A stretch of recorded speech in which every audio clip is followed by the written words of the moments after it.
est 7h39 et votre invité Lionel, c'est Jean Souquet-Grumet, vice-président de la branche station-service énergie du syndicat Mobilian. Bonjour René-Jean Souquet-Grumet. Bonjour. Merci d'être en ligne avec nous sur Europe 1 Matin, responsable de la branche station-service donc énergie du syndicat Mobilian. C'est l'organisation des professions de l'automobile, hein, c'est bien ça ?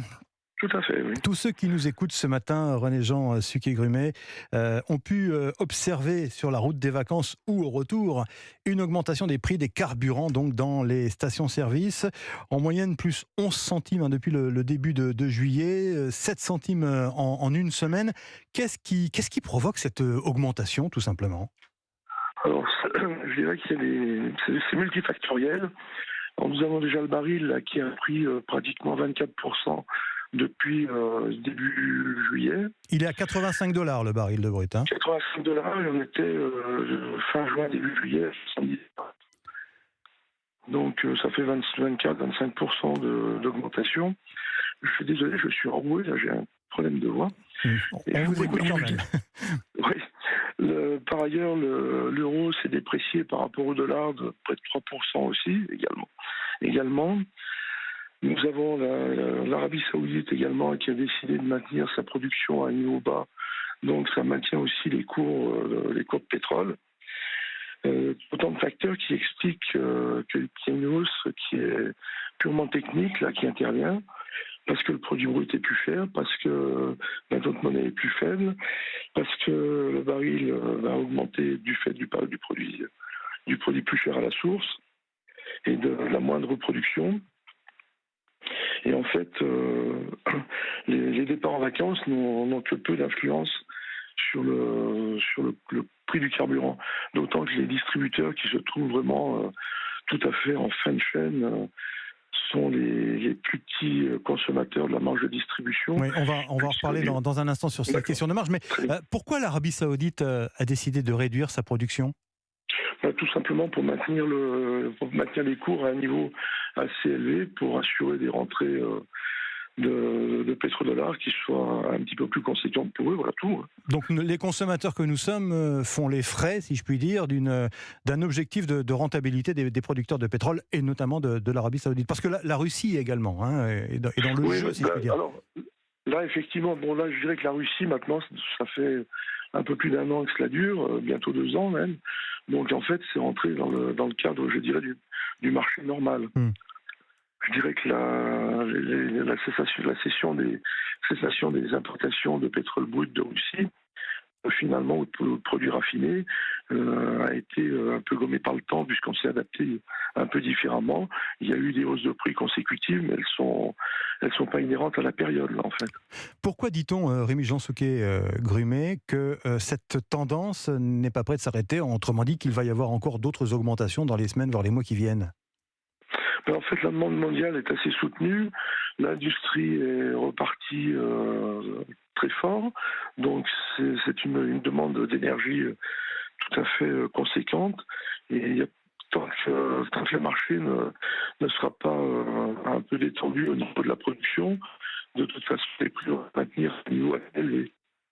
On vous entend mal, Jean-René Souquet. Je vais vous demander de bouger un peu le téléphone parce que la liaison est pas très bonne. Est-ce que selon vous... Ça va mieux comme ça. Oui, est-ce que selon vous, il va falloir que le gouvernement réfléchisse à remettre en place une politique de ristourne à la pompe ?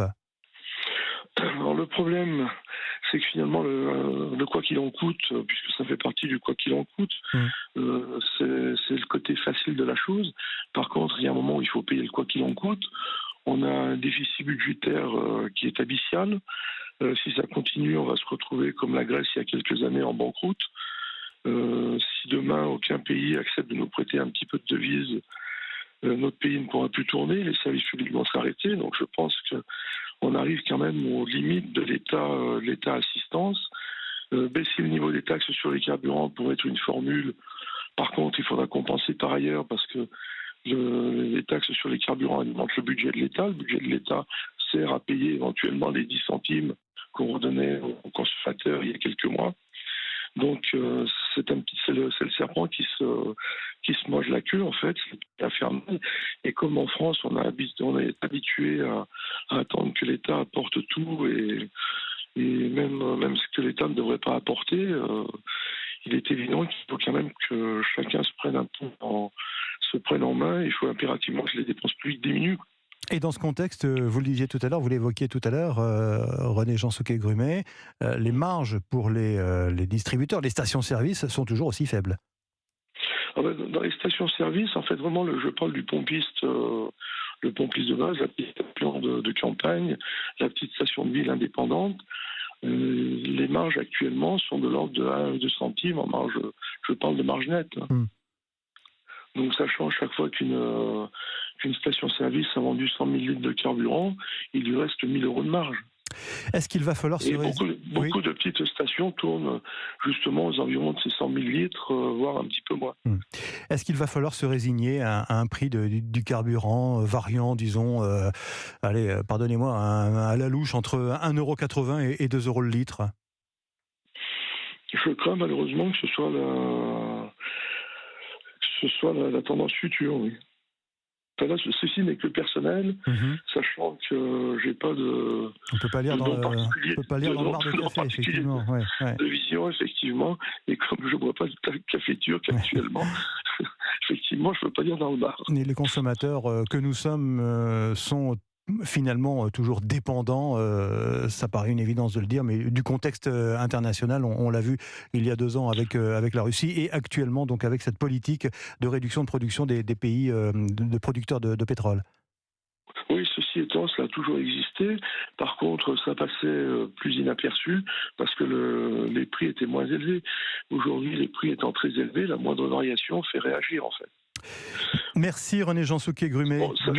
Sachant qu'il faut quand même relativiser, parce que sachant que lorsque le carburant augmente de 8 centimes, sur quelqu'un qui part en congé et qui fait 1000 km, compte tenu de la consommation moyenne aujourd'hui, un véhicule fait 6 litres au 100 km, ça veut dire que sur un trajet de 1000 km, le consommateur a consommé 60 litres, ça fera 4,80 €, c'est pas non plus...